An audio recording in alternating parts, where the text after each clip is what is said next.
لله الذي كان بعباده خبيرا بصيرا، وبارك الذي نزل الفرقان على عبده ليكون للعالمين نذيرا، الذي له ملك السماوات والأرض ولم يتخذ ولدا ولم يكن له شريك في الملك وخلق كل شيء فقدره تقديرا.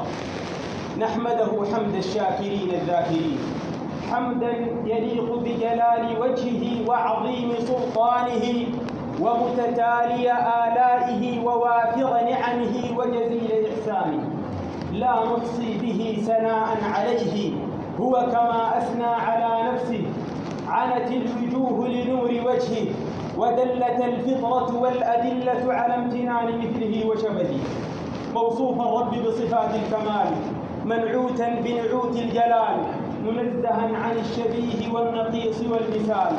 حلت ربنا دون النفوس وأخذت بالنواصي، السر عندك علانية، الحلال ما حللت والحرام ما حرمت والدين ما شرعت.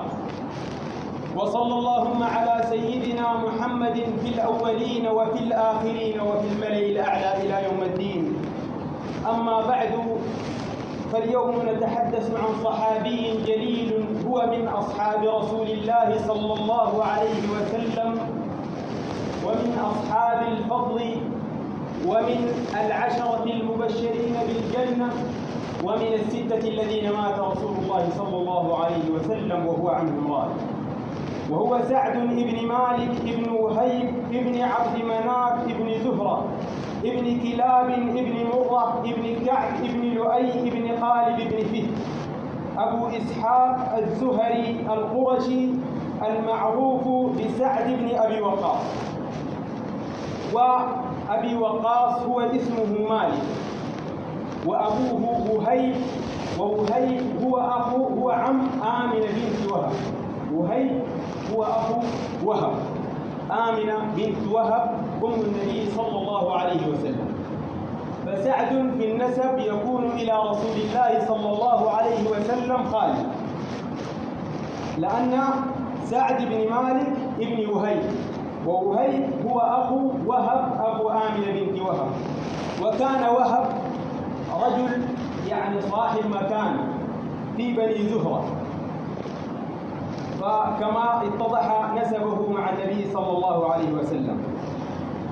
وورد في سنن الترمذي وصححه الألباني لما رأى رسول الله صلى الله عليه وسلم سعدا قال: هذا خالد فليولد كل امرئ خالد.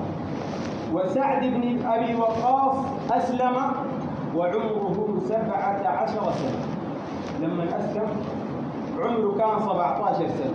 قال سعد: باليوم الذي أسلمت فيه لم يسلم أحدا معي، وأنا ثالث 3 في الإسلام. يعني قال: أنا لما أسلمت كنت تلك الإسلام، المسلمين كانوا عددهم 3، سعد قال: أنا كنت ثالثهم، و7 أيام لم يسلم أحد. قال: كنت ثلث الإسلام، وهو من العشرة المبشرين بالجنة، ومن أصحاب الشورى ال6 الذين مات رسول الله صلى الله عليه وسلم وهو عنهم راض. ال6 دول يا أخواننا، لما عمر بن الخطاب دار يموت رضي الله تعالى عنه وأرضاه، جمع ال6 الذين مات رسول الله صلى الله عليه وسلم وهو عنهم راض، قال لهم: لا بد أن يخرج الخليفة منكم. فمنهم سعد بن أبي وقاص وعلي رضي الله عنه وعثمان وبعض من صحابة رسول الله صلى الله عليه وسلم، وهم من العشرة المبشرين بالجنة. وجعل عليهم 100 رجل حرس يحرسهم خارج الغرفة، قال لهم: من غرفتكم بما تطلعوا إلا ويكون الخليفة منكم، حتى لا تكون فتنة بين المسلمين. فتنازل سعد ابن أبي وقاص لعبد الرحمن بن عوف لأنه زهري، تنازل له. وبعد هذا الخلافة إلى أن جاءت إلى عثمان رضي الله عنه، وقام واحد من الصحابة قال: إني أبايع عثمان، فبايعه، ومن ضمن الذين بايعوه علي بن أبي طالب. وهو أول من كوف الكوفة، سعد بن أبي وقاص أول من كوف مدينة الكوفة. مدينة الكوفة